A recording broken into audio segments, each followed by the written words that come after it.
Hello everyone, this is my YouTube channel school English.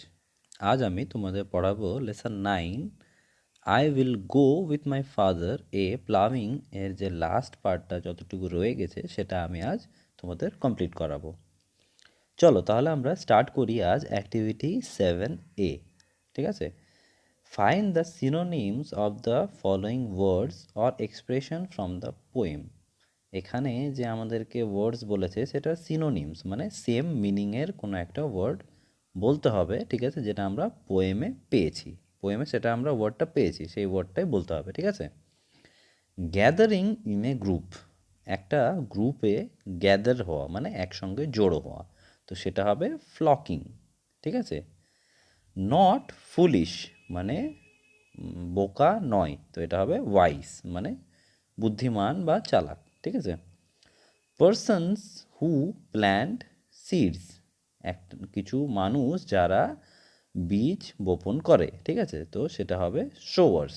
ঠিক আছে, things use to rake corn, ঠিক আছে, মানে একটা জিনিস যেটা কর্নকে কাটার জন্য ইউজ হয়, মানে কর্ন মানে হচ্ছে ভুট্টা। ঠিক আছে, ভুট্টা কাটার জন্য একটা জিনিস যেটা ইউজ হয় সেটা হবে সিথ, যেটা যে কোনো ধান শস্য বা যে কোনো শস্য কাটার জন্য ইউজ হয়। ঠিক আছে, নেক্সট আমরা চলে আসবো অ্যাক্টিভিটি 7Bতে।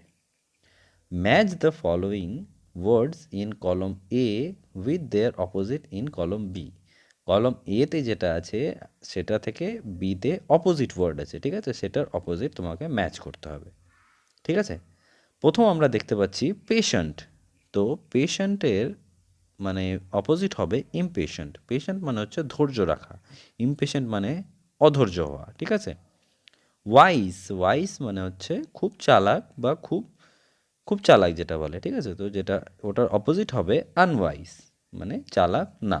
ঠিক আছে, তারপরে আছে স্লো মানে খুব ধীরে সুস্থে, যেটা খুব আস্তে। ঠিক আছে, তো সেটার অপোজিট হবে ফাস্ট। তারপরে দেখতে পাচ্ছি জয়েস, জয়েস মানে খুব খুশি হওয়া। ঠিক আছে, তো সেটার অপোজিট হবে সরোজ মানে খুব দুঃখিত হওয়া।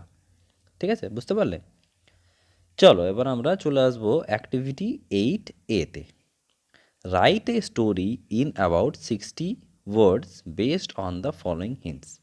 আমাদেরকে বলেছে একটা স্টোরি লিখতে 60 ওয়ার্ডের মধ্যে, আর এখানে কি কি লিখবো সেটা আমাদেরকে হিন্ট দেওয়া আছে। ঠিক আছে, চলো দেখে নিই।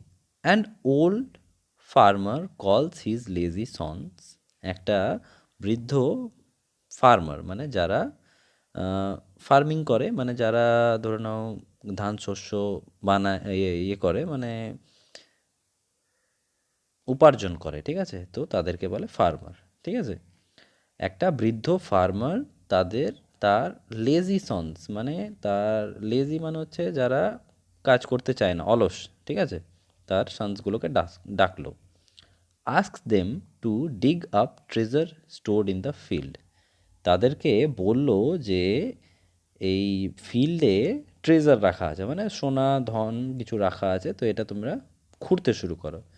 Sons dig up field but find no treasure, তার ছেলেরা ফিল্ডটাকে খুঁড়লো কিন্তু কোনো সোনা গয়না কিছু পেলো না, ট্রেজার পেলো না। ঠিক আছে, farmer ask them to show seed, তার ফার্মারটা তাকে বলল যে এখানে বীজ বপন করো।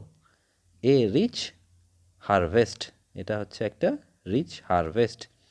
Sons understood the value of hard work, তারপর ছেলেরা বুঝতে পারলো যে হার্ডওয়ার্কের মানে হার্ডওয়ার্ক করা মানে মেহনত করে কাজ করার কি দরকার। ঠিক আছে, বুঝতে পারলে?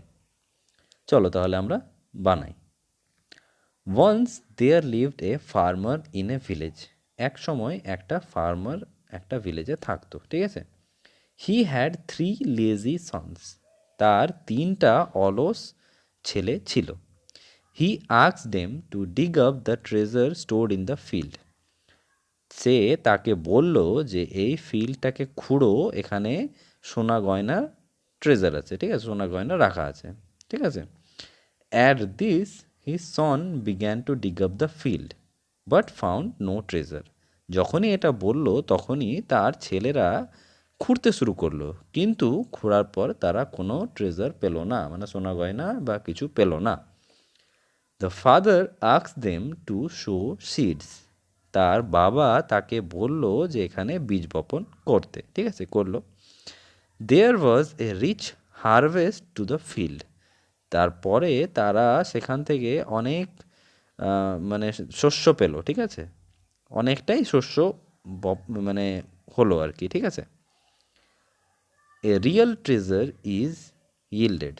বলছে যে এটাই হচ্ছে রিয়েল ট্রেজার, এটাই যে আমি যে এত শস্য মানে উৎপন্ন করতে পারলাম, তো সেটাই হচ্ছে ট্রেজার।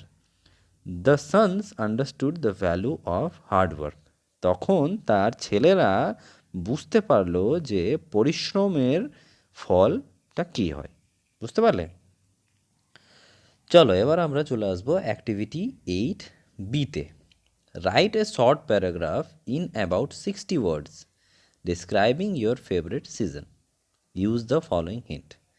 এবার আমরা 60 ওয়ার্ডে একটা ছোট্ট প্যারাগ্রাফ লিখতে বলেছে আমার মানে আমার যেটা প্রিয় সিজন সেটা নিয়ে। সিজন মানে হচ্ছে মানে কাল, ধরে নাও শীতকাল, গরমকাল, এরকম যেগুলো হয় সেগুলো হচ্ছে সিজনস। তো আমাদেরকে সেগুলোর ব্যাপারে একটা তোমার যেটা ফেভারিট সেটা লিখতে হবে, ঠিক আছে। Name of the seasons, flowers and fruits, vegetables, festival, why do you enjoy it. আমরা কী কী লিখবো সেটাতে? নাম লিখবো সিজনের, ফুল কী কী হয়, ফ্রুটস কী কী হয় মানে ফল কী কী হয়, ভেজিটেবল মানে হচ্ছে সবজি কী কী হয়, আর কোন কোন ফেস্টিভ্যাল আছে মানে কোন কোন উৎসব আছে, আর তুমি কেন এটাকে এনজয় করো সেটা আমরা লিখবো এখানে, ঠিক আছে। চলো তাহলে স্টার্ট করি। The season I like most is spring. আমি যেটা সব থেকে পছন্দ করি সিজন সেটা হচ্ছে স্প্রিং, ঠিক আছে। It is the king of seasons. এটা হচ্ছে সিজনদের রাজা, ঠিক আছে। This season last for 2 months, namely February and March. এই সিজনটা 2 মাস থাকে, ঠিক আছে। কোন কোন মাস থাকে? ফেব্রুয়ারি আর মার্চ। A mild breeze blows from the south. একটা হালকা হাওয়া সাউথের দিক থেকে আমরা পাই, ঠিক আছে। Nature looks fresh and beautiful. নেচারটা খুব ফ্রেশ আর বিউটিফুল দেখায়, ঠিক আছে, খুব তাজা তাজা আর সুন্দর দেখায়। Flowers bloom. এই সময় ফ্লাওয়ারগুলো ফুটে, ঠিক আছে। Holi the festival of colours is celebrated in this season. Holi এই সময় সেলিব্রেট করা হয়, ঠিক আছে। Fresh flowers and fruits are available at this time. ঠিক আছে, এই সময় ফ্রেশ ফুল আর ফল পাওয়া যায়, ঠিক আছে। Flowers like China rose and dahlia blossom in spring. China rose আর ডালিয়া এই সময় ফুটে ওঠে, ঠিক আছে। Vegetables like cabbage, cauliflower and spinach grow in plenty. কিছু ভেজিটেবলসের নাম বলেছে, ক্যাবেজ মানে বাঁধাকপি, কলিফ্লাওয়ার আর স্পিনাচ মানে হচ্ছে শাক, ঠিক আছে, এই টাইমে মানে অনেকটা হয়, ঠিক আছে। For all this reasons I like the season most. এগুলোই হচ্ছে এতগুলো রিজন যেটার জন্য আমি এই সিজনটা খুব পছন্দ করি, ঠিক আছে। এখানে তোমাদের যদি কারো পছন্দ হয় উইন্টার, তো সেটা তুমি the season I like the most is winter এখানে লিখতে পারো। উইন্টার লেখার পরে এবার উইন্টারের ব্যাপারে লিখতে হবে, বা যদি তোমাদের কাউকে সামার বেশি পছন্দ হয় তো তুমি সামার লিখে তারপরে সেটার ব্যাপারে লিখতে পারো, ঠিক আছে। এখানে কোনো মানে বলা নাই যে যেটা আমি লিখবো সেটাই লিখতে হবে। তোমাদের যদি উইন্টার পছন্দ হয় সেটাও লিখতে পারো, সামার পছন্দ হয় সেটাও লিখতে পারো, অটম যদি পছন্দ হয় সেটাও লিখতে পারো, তোমাদের যেটা সুবিধা। তোমাদের কারো যদি রেনি সিজনস পছন্দ হয় সেটাও তোমরা লিখতে পারো, ঠিক আছে।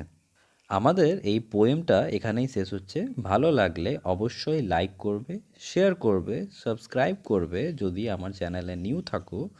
আর যদি কোনো কোয়েশ্চেন থাকে বা যদি কিছু জানার থাকে তাহলে আমাকে কমেন্ট বক্সে কমেন্ট করবে, আমি সেটার উত্তর দেওয়ার চেষ্টা করব। চলো তাহলে আবার দেখা হবে নেক্সট চ্যাপ্টারের সঙ্গে। Thank you.